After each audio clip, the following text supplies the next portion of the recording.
Victor vient de dépenser 10 000 € de formation en ligne. Une formation qui t'explique soi-disant comment percer sur YouTube. Et les conseils que cet entre guillemets entrepreneur donne sont des trucs ultra basiques. Il faut que ta vidéo dépasse les 21 minutes pour qu'elle marche. Ajoute des tags, tu seras mieux recommandé par YouTube. Et le conseil principal de la formation, c'est bien évidemment d'utiliser les shorts. Victor suiva ses conseils à la lettre. Il prit même du temps à apprendre à faire de bons shorts. Et obtiendra après un mois les 10 000 abonnés sur YouTube. Bon, le problème c'est que ça lui rapporte carrément rien en termes de rémunération. Il décide alors de faire ce qui rapporte le plus sur YouTube, c'est-à-dire les vidéos longues. Il posta sa toute première vidéo longue sur sa chaîne YouTube, et là, 112 vues. Ces vidéos format longue ne marchent pas. Avec les shorts qui lui rapportent seulement 10 centimes par mois, il ne peut absolument pas vivre de sa chaîne. Jean n'a quant à lui pas besoin de formation pour atteindre les 10 000 abonnés. En réalité, c'est lui le créateur de la formation que Victor a acheté. Mais avant de créer sa formation, Jean avait suivi les étapes de cette vidéo et a donc pu utiliser les shorts à son avantage. Il arrive donc aujourd'hui à faire des shorts à plus de 10 millions de vues et des vidéos longues de plus de 10 millions de vues. Ah là là, les shorts sur YouTube. Est-ce donc vraiment une bonne idée? Est-ce que ça aide vraiment à propulser votre chaîne YouTube ou au contraire, est-ce que ça la détruit? T'as qu'à voir les dramas avec Thibaut InShape, ne faites pas de shorts. Enfin du moins, vous pouvez en faire seulement si vous le faites de manière à propulser votre chaîne et pas juste votre nombre d'abonnés. Mais comment le faire? Comment faire pour équilibrer? À la fin de la vidéo, je vous expliquerai les étapes pour créer un short qui marche et comment bien l'utiliser afin de faire marcher votre chaîne en général. Recommençons depuis le début. La version bêta de YouTube Short est sortie en Inde en septembre 2020, à la suite de l'interdiction indienne de TikTok. En mars 2021, une version bêta sort aux États-Unis. Et enfin, en 2021, YouTube Short est déployé dans le monde entier. Le succès des shorts. Il faut savoir qu'aujourd'hui, YouTube Short comptabilise 30 milliards de vues par jour. Vous savez, ça a le même fonctionnement que TikTok. Déjà, d'où proviennent les premiers shorteurs? Et vous en doutez peut-être, ils proviennent des TikTokers. Déjà, c'était bénéf pour eux, tous les gens qui avaient un compte TikTok pouvaient percer sur notre plateforme sans faire d'efforts. YouTube Short, c'est un peu la version cheap de TikTok, les trends sont toujours en décalé, etc. Bref, c'est nul. Mais nous, aujourd'hui, on n'est pas là pour faire une comparaison avec TikTok. Nous, on est là pour percer sur YouTube, donc on s'en bat la race de TikTok. On va prendre l'histoire d'un YouTuber assez récent qui fait des vidéos sur le jeu vidéo Osu. Il a récemment commencé à faire des shorts et a fait une vidéo pour parler de ses stats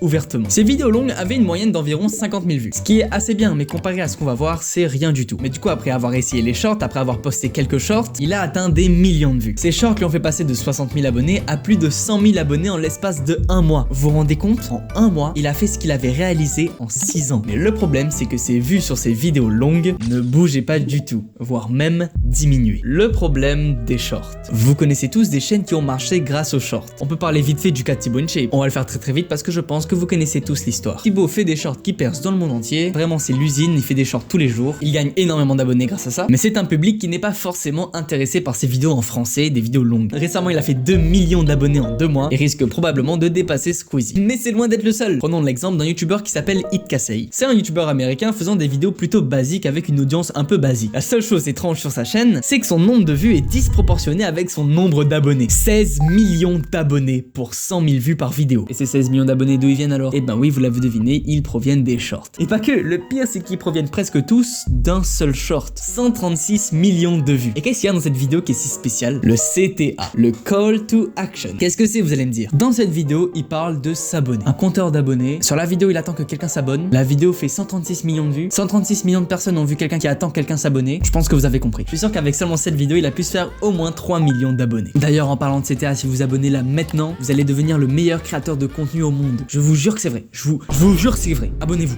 Maintenant. Allez, prenons le cas d'un autre youtubeur, Lohan LV. Lohan est un youtubeur à 100 000 abonnés, mais quand on regarde ses vues, bizarre. Pour un youtubeur à 100K, avoir seulement 2 vidéos à plus de 100 000 vues, c'est vraiment pas ouf. Et oui, c'est encore une fois grâce aux shorts. Malgré le fait que Lohan ait passé énormément de temps à faire des vidéos, poster 3 vidéos par semaine, c'est surtout grâce à ses shorts qu'il a percé sur YouTube. Lui-même l'a dit, 80% de ses abonnés proviennent des shorts. Son short le plus vu comptabilise 2 millions de vues, et en plus dans ce short, il y a un putain de CTA. Il a dit par la suite que cette vidéo lui a rapporté plus de 30 000 abonnés. Sachant qu'il a environ 10 000 abonnés, 30 000 abonnés c'est un gros pourcentage. Et donc on arrive à la partie sur comment bien utiliser les shorts. Mais avant ça, si vous avez besoin d'une aide supplémentaire pour faire vos vidéos, savoir les écrire, savoir les monter, n'hésite pas à prendre rendez-vous avec moi. Première ligne en description. Redirige ta communauté short sur tes vidéos. Il y a beaucoup de gens, ce qu'ils faisaient pour percer sur Twitch, c'est qu'ils faisaient beaucoup de TikTok, de rediffusion Twitch pour ramener leur public TikTok sur leur compte Twitch. Et ben on va faire un peu la même chose mais directement sur YouTube. En fait, YouTube Short et YouTube, c'est 2 communautés différentes. Et notre but c'est de ramener notre communauté YouTube Short sur notre communauté YouTube. Et comment faire ça? Encore une fois, avec le CTA. Vous savez, maintenant dans les shorts, il y a un petit outil qui permet de lier le short à une vidéo